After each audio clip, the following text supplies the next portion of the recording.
Alright, we've got the population of 500 bacteria. So here's our starting amount.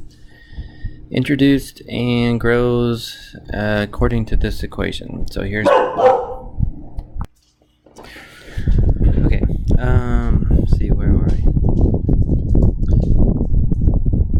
So here's the population function. T is measured in hours. Find the rate at which the population is growing when T is 2.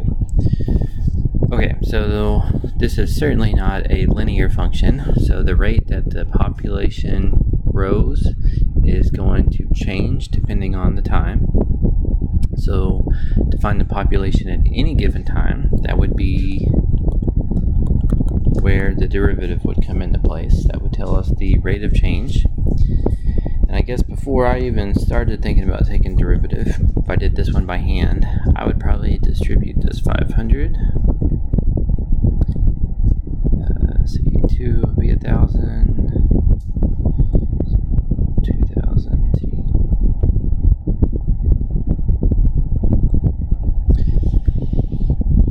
And then I could take the derivative of this. And I know the derivative of this part's 0 pretty quickly. And this part I would need to do the difference rule or quotient rule on. So let's go ahead and do this. So if I took the derivative of the numerator times the denominator, subtract the derivative of the denominator times the numerator, all of that over the denominator squared.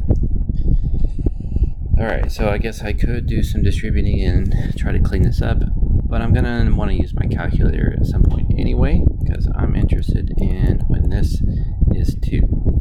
So you could either simplify, plug in 2 in for x each place, or we could just plug in 2 right now.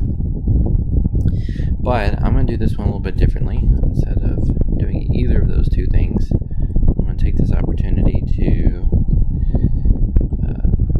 use my calculator here and let it do the derivative function. So alpha window, we want the derivative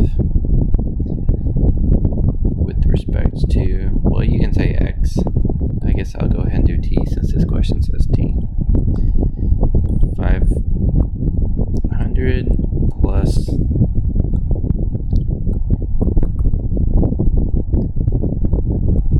2,000 T